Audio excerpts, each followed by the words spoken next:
Did it just tell you we're recording? Yes. Hi, everyone. Welcome to Tech and Soul, Navigating Digital Dimensions with Lynne Johnson and Tameka Kee. I am Tameka Kee. I am Lynne Johnson. What's up? Welcome to our first episode. We're very excited. Lynne and I have worked together for many years on and off, officially, but not officially as well. And we've been talking about all the things that we bring to the table and all the things that the different lenses that we bring to these various topics that we like to talk about. And so, this is the first episode. This is probably going to change, probably going to evolve over time, but thank you for joining us. And hopefully it's a good listen for you. Navigating digital dimensions. That's our subtitle. It's long, it's esoteric.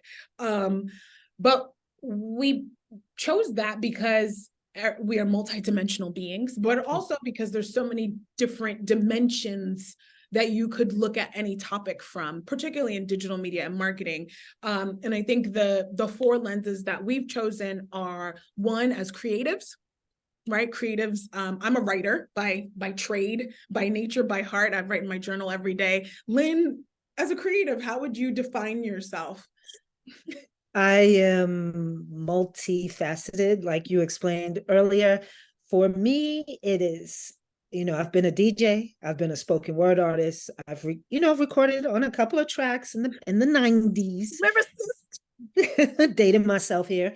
But also a writer, primarily as a writer. And I also see, I was a coder, a computer science geek at one point, and I also saw creativity in that, like when you look at code on a page, like it's like an art to it.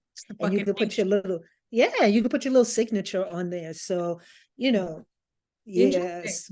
Multifaceted artist. It's funny, like I don't know if anybody knows, but now people will know it because I'm saying it. But like, I want to be a DJ myself. Like, I don't want to DJ at like shows, but I definitely want to. Like, I would love my own. Well, I mean, we're doing a podcast, but I would love my own like what do you call it?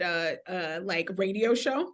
But anyway, so there's creators, this is your radio show. There you go. Show. There you go. But I mean, if I could mix some songs into this, it's a whole other. That would but be so fire. there is the dimension of sort of creators and sort of who we are as creators. There's also the lens that probably most of the people will know about that are tuning into this is us from advertising and publishing. Lynne and I work together at Ad Monsters, which is, a company that's dedicated to the publisher community. I have spent most of my career in ad tech, primarily on the SSP side. So publishers are near and dear to my heart, but I'm also an advertising nerd. My day job is SIM, a division of the ARF. And so we bring that particular lens to every conversation, I think. Right. Yeah. With my background at ARF, doing social and digital, right, and digital strategists at agencies. So that's the other lens we both definitely have in common. Also, I think we go back as far as your media bistro days. When I spoke at a couple of events, I think that's how far back we go. Super deep in the archives, actually. Wow. That was, yes, the Social Times Pro. Actually, I always joke about it. And people are like, oh my God, virtual currency. I'm like, you guys know I wrote a research report about virtual currency back in 2010, but just no big deal. And then I think the other lens that is obvious if you're watching this, but and maybe, I don't know if you can hear it from my voice, Black women. And that is a lens that's actually probably the first lens that comes through in anything. But I think that there are different ways we can talk about things from the lens of being Black women, particularly as it pertains to tech. And then the fourth lens is entrepreneurs, business people. And I think that's a little bit different than the publisher advertiser lens, because, wanting to grow a business or wanting to sort of run a company with these ideas in mind, I think is a little bit different than a publisher advertiser lens, but who knows, that might collapse. But anyway, enough preamble. Welcome to the first episode of Tech and Soul, Navigating Digital Dimensions. This episode is called AI versus Everybody. Lynne, why'd you pick that title? So as much as I know AI is doing good for all of us. Like we all talk about how AI is good for efficiency, productivity, all of these things. And it is good in that way. You know, it cuts down the amount of time you need to do a specific task, right? But it's also kind of AI versus everybody because people are afraid they're going to lose their jobs. People are they're just scared, like, you know, when we get to the ad tech system, the ad tech ecosystem, they're afraid like there's going to be more fraud. They're afraid, you know, all these, there's a lot of things that, you know, Interesting. and I'll wait until we'll dig into that No, lens. why don't we just dig into it right now? Let's go. Let's go ad tech first. I mean, there's no rule for how we come to this conversation, but let's dive right into it. You just did an event last week, right? The Pub Forum. Did AI come up? And like, was there a session on stage? Can you tell us a little bit about that? Yeah, AI came up two times.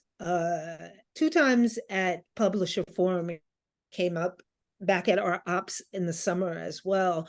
Like two times on stage, but it just ran through. But I would say, three times on stage. AI has been coming up for us in different ways. So it's come up in the way of generative AI first, right? Because generative AI is like all the rage right now. And it's putting a focus on AI when I feel like in the ad tech ecosystem, people have been talking about AI and LLMs, language learning models, right? For learning large language models with learning language. Yeah. For a while, they've been talking about those things because those things as pertains to targeting, right? And and as pertains to AI and automation that people have been using things for. But now as generative AI has become a bigger focus, a lot of ad tech companies are trying to figure out how to use AI. But I'll give you an example about the negative side of it that we're hearing about. Is like there's going to be more fraud, right? Potentially, AI is gaming. There's always more fraud. Like MFA sites have existed for a really long time without AI needing to create them. So, I mean, if everybody's concerned about fraud in the ad tech ecosystem, AI is not the thing that is going to create more of it. I mean, I also think we have to take one step back because if we're talking about sort of algorithms and large language models and just sort of decisioning, ad tech has had AI sort of inherent in it for you. Is that not what automation is? Is that not what RTB what programmatic is? That is right? that not RTB? What RTB is, right? Allowing right. A machine to make some decisions about getting inventory at the cheapest way possible, or rather, yes, getting an impression at the cheapest rate possible that is supposed to target a user. So the elements of AI have been in ad tech for years, and admittedly, people were concerned about programmatic taking their jobs years ago. People were concerned about programmatic and fraud. And so it's interesting to see how that has to see how that's evolved. But I think I interrupted you because I couldn't, the fraud thing, I was just like, but that's what we're doing. We're doing conversation, you know.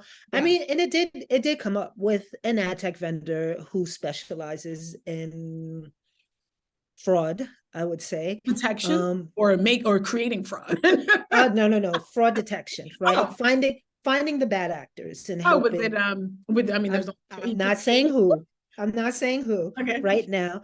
But they came up, you know, people will know who were at the conference. They came up on stage and they talked about AI plus ad tech equals question mark, right? Because they talked about fraud going up because of AI, right? How bad actors were using AI to like replicate and game the system and sort of multiple times. Okay, that makes sense, right? To sort of make these solutions or systems that are designed to sort of to get ads to run on sites more quickly or faster, and to sort of use AI to kind of keep pitting, almost like you could use AI to sort of to break into someone's password or something like that, right? Like you need to use the system to do that. Okay, that's interesting. I attended a webinar today, actually, hosted by the MSI, the Marketing Service Institute, and Marketing Science Institute. And this guy, David Schweidel, I think he's an instructor at business school. I will find out the name of him. But he gave a couple of examples of, so MSI is a division of the ARF, which is focused specifically on kind of research around marketing.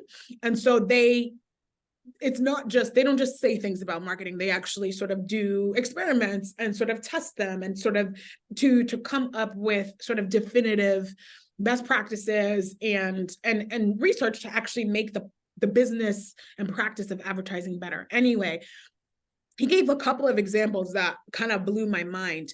And they were testing, they were using generative AI for text, specifically ChatGPT for SEO. And they did a couple of comparisons and they used it to sort of create website content. The AI plus human version of content creation performed better than the human content alone, as well as the AI content alone. So it was a combination of AI curate, AI sort of like you feed into the large language model, you feed the information that you want into ChatGPT, for example, and then you refine it. But the content that performed best from an SEO standpoint, and I think the performance was, did it get ranked on the first page? Did it get ranked within the first like 2 or 3 pages? The content that performed best every time was the combination of AI plus human content. Better than human alone, far better than AI alone. So that was one interesting thing. And they actually studied how long it was going to take for, you and I come from a content creation background. Performed better in what way? Like in terms of getting the page ranked, in terms of getting the page ranked higher on Google. But yeah, that's from an SEO perspective. SEO perspective. Well, but what about from an engagement perspective, right? They studied one specific thing, but I think the point was to prove, hey, we take we take the work that you and I coming from a content background. I've done SEO research for new website launches. You know how much time it takes you to do that. So what he found was, instead of having the humans do the SEO research, you have the bot do the SEO research, and then you have the human create the site based on the research, and that site performs better. But he was saying it sort of, what it did was it reduced the amount of human effort that it took by 80 to 90%. So that's okay. So that's back to my like efficiency, productivity SEO angle, right? Go to SEM. They were able to use AI to create custom landing pages. Okay. And they were able to use these custom landing pages to buy lower ranking keywords and actually have them perform better than higher ranking keywords, saving them money. So the two conclusions of those two, the SEO and the SEM, was he basically was like, we'll see digital agencies use this technology to take on more projects than they could take on before. Not that they would reduce staff, for sure, they would just take on more work. And I thought that was sure. The one last kind of piece of research that I thought was super interesting was, so that was text. Then they used images. They wanted to see if they could lower the cost of creating commercials. So they took they basically used stock footage from a car maker to create a display, like a video ad campaign, not a glossy TV ad, but like a video ad that would run on a desktop. They had 3. They had the ads from an agency. They had the ads from the brand itself, like some basic stock ads. And then they had ads that they used AI to create. The AI generated ads performed better at brand perception than the company's own ads, or the agency created ads performed better at driving in interest as well as purchase intent. And so the thing that he said was, it was just really interesting to find some concrete evidence that showed that AI plus human creates better results in advertising. That makes sense. I mean, that makes sense. I mean, and some agencies, right, like WPP for one, a couple of others working in partnership with Microsoft. I forgot who. Bard, I mean, no, Bing, Google is Bard. Oh, no, but Microsoft, because Microsoft is integrating generative AI into different things, right? So I know a lot of the agencies are testing now creative, right? Building creative using generative AI. And the same thing that you're saying, right? Like it cuts down the time so they can do more. They can have more examples in a quick short amount of time. And I think there's always going to be human effort involved, although there are futurists out there. Yeah, you're a futurist, aren't you? There are futurists out there who are saying that 5 years from now, so many jobs will be eliminated.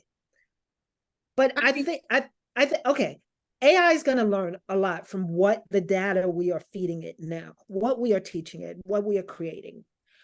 But there will still always take the human element, because there are places where AI goes wrong. There are places where AI has bias. There are places where AI has hallucinations. There are places where there's yes, I agree. And one of the things that that he'd said was, the tools that exist now were not made for marketers, right? Like you have to adapt these tools to create to the context that you need them for, which I think is an awesome segue into the bias conversation, and sort of where some of these sort of models are getting their information and what they are being used for. Case in point, the Black pregnant woman who recently was arrested because a facial recognition tech, right, that's based on AI, misidentified her as someone who was committing a crime. And I think that we have this issue of bias in the data, in these data sets that were not designed to be used for advertising, nor were they designed to be used for criminal justice. And so it's not the machine that's the problem. It's what was the machine designed to do? And then what situation, what was the machine designed to do? What data was fed to the machine to have it do its job? And then how are we applying it? And so this is the other dimension of the Black woman that, I mean, I've been thinking about AI and sort of bias in AI for quite some time. I mean, it's, whether it's in terms of, I think there's a scenario that I'd always heard of. I don't know that it actually exists, but where people are kind of graded in a health insurance capacity for their propensity for XYZ disease, or whether they need this. And then sort of this model determines whether they should get the care or not. Like that is extremely off. That's fucked up, right? Like that should not be sort of where and how it happens. And so I guess one of the questions that I have is, though, if so many of the models that are being used to train a lot of these devices and tools, the Western models in particular, are biased. There is a lot of tech growth happening in Africa. Are the models biased there? And if so, how? That's very interesting. I mean, a few years back, I wrote an article about some companies that were using AI to kind of fend off discrimination in hiring, right? Fend off bias and discrimination in hiring. And they were using AI tools, right, to kind of mitigate some of this. And it's interesting. I spoke with Sophia Noble, and she wrote a book. You heard of it, Algorithms of Oppression, right? And one thing that she said to me is like, many studies have shown that AI can discriminate. And I'll just quote right here. I don't think many software engineers are sufficiently prepared to build AI that mitigates discrimination. Mhm. If an engineer is building an ideal profile, say of a job candidate or of a targeted user, right? Using historical or demographic information about the type of person, right? We can see how this data would only exacerbate or extend discrimination, right? And I thought that was very, very interesting when she said that to me. Like, so you brought up in Africa.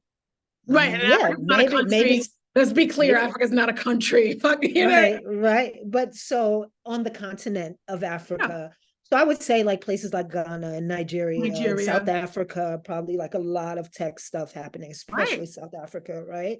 Um, I guess it would depend who are the developers and engineers, right? In South Africa, although we know apartheid was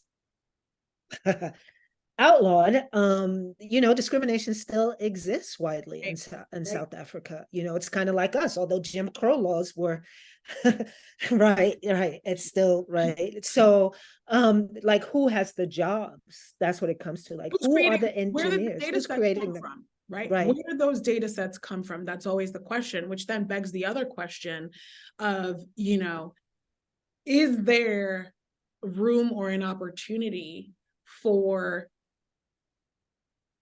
a Black-led tech company to make money by creating more diverse data sets?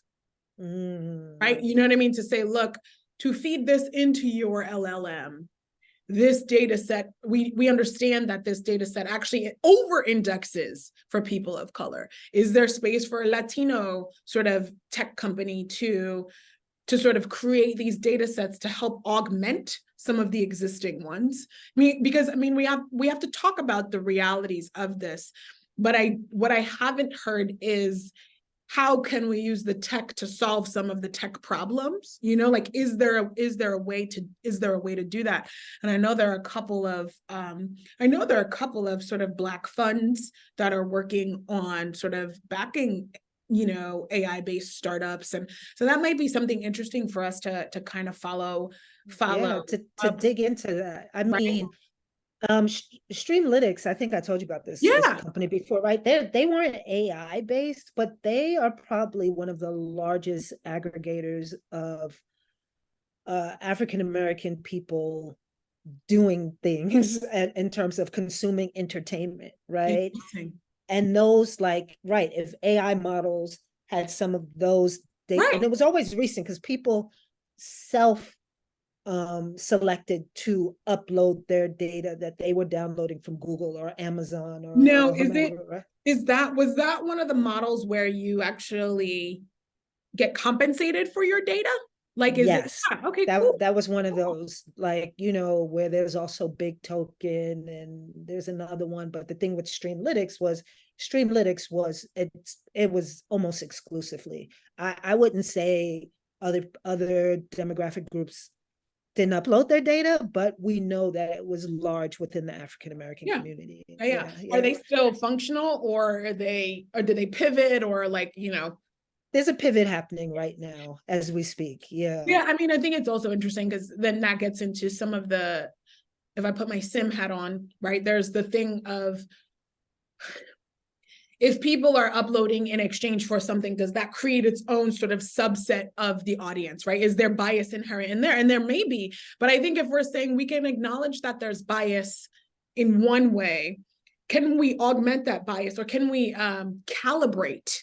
Can we calibrate that bias by weighting it sort of in another direction? One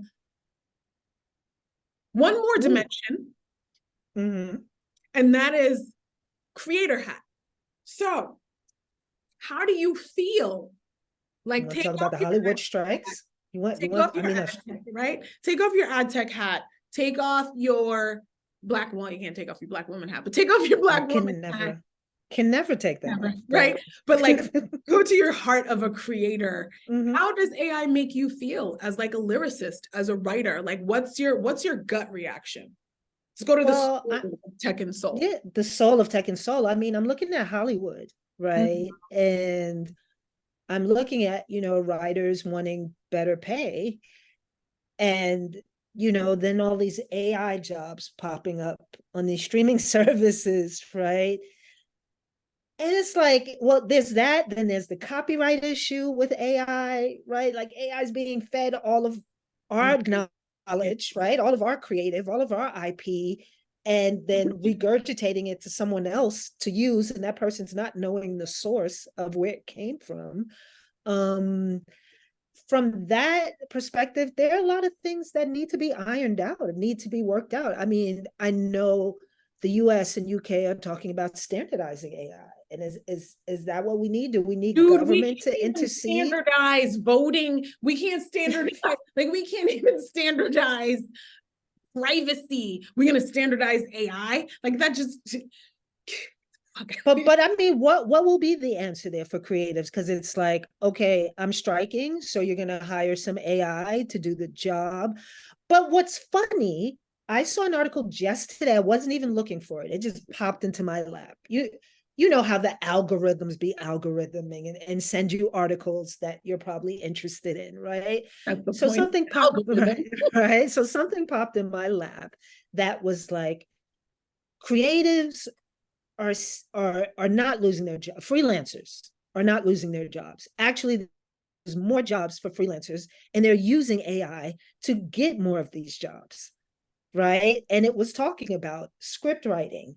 It was talking about a couple of other writing, right? Maybe it's copywriting or something. Not copy. What is it called in advertising? What do you do? copywriting. Copywriting, yeah, sorry. Copywriting. Copywriting. It was talking about those kinds of writing and how these people are using AI tools, and freelancers are charging like $250 an hour. Maybe I should go back to freelancing. Right. The entrepreneur hat. Let's put the entrepreneur hat on. So like I'm hearing two different things. I'm hearing two different sides, and it's like, where's the truth in this? I think there's no objective truth. I think it is a both. It's a both and. As a creator, as a creative, right? I remember, what was this, last year when Lensa was the app, right? I feel like this is the year of ChatGPT. Lensa was last year, where everybody was making the little avatars of themselves. And I was like, oh God, yeah, gamer me. I was like, I totally 1,000% want a Valkyrie version of myself. Yes. I paused though before I uploaded my picture, because I was like, okay, what happens with this picture of me, right? Like, what can it be remixed into, and where and how, right? And so I did feel kind of a stick there. I will tell you this though, algorithms be algorithming. My friend, actually, a good friend of mine, his name is Dougie Campbell. He's producing a training course called AI for Nonfiction Writers. And I signed up for it was like a free workshop. And I was like, yeah, why not? Because I want to write a book eventually, and da, da, da. And in 1 hour, he literally showed us in 1 hour how to take a concept in your head for a book in 1 hour.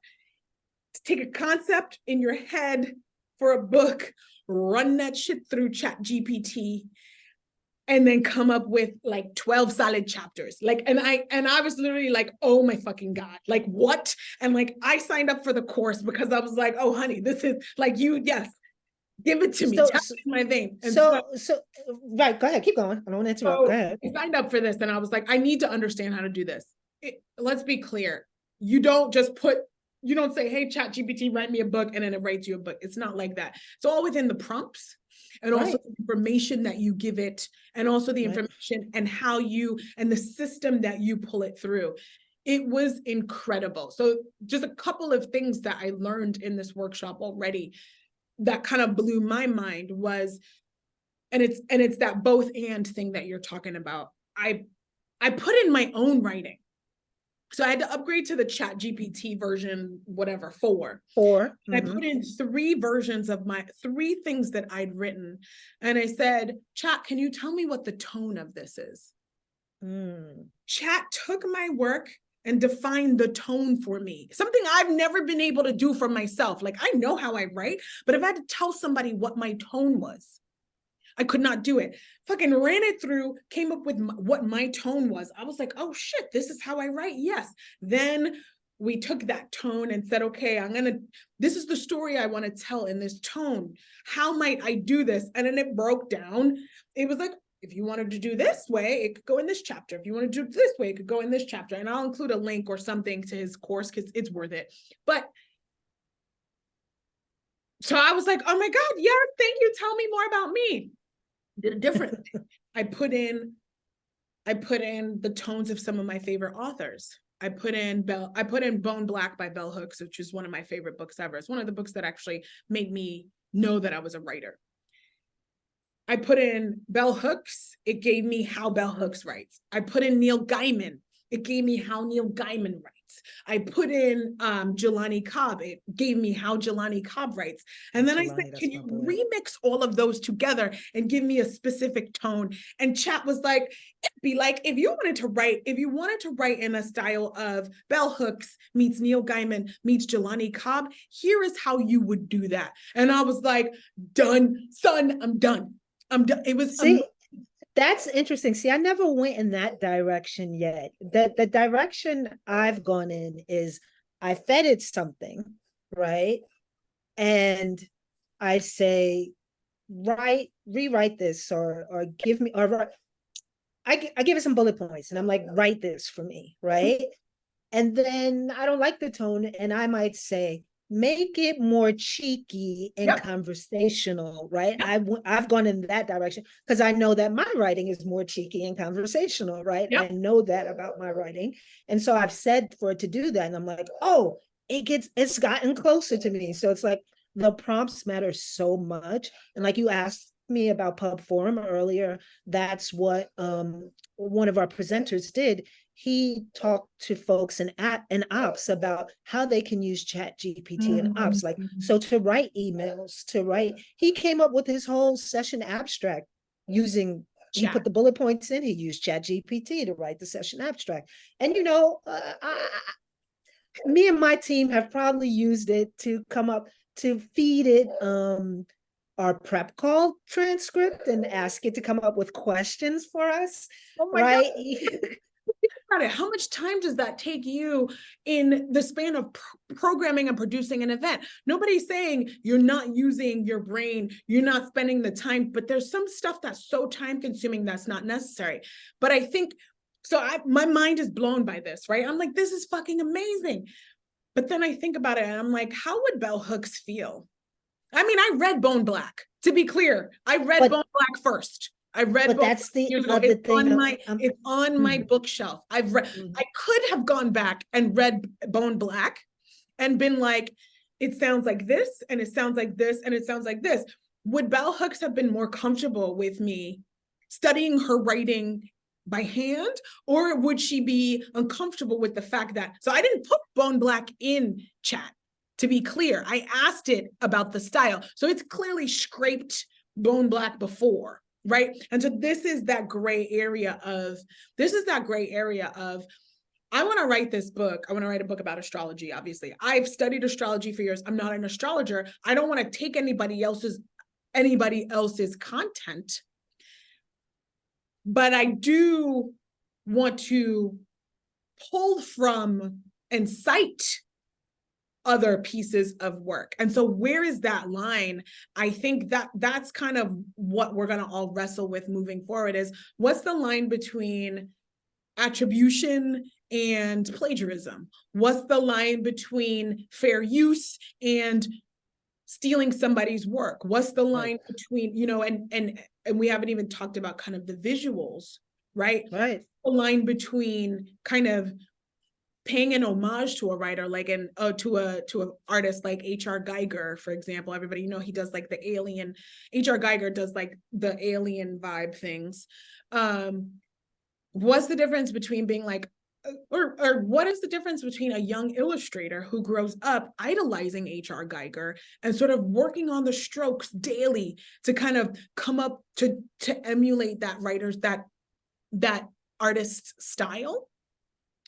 Or feeding H.R. Geiger's work into Midjourney and then sort of working on it afterward themselves and tweaking it. Like that, I think that's what we're going to be thinking about and exploring, right?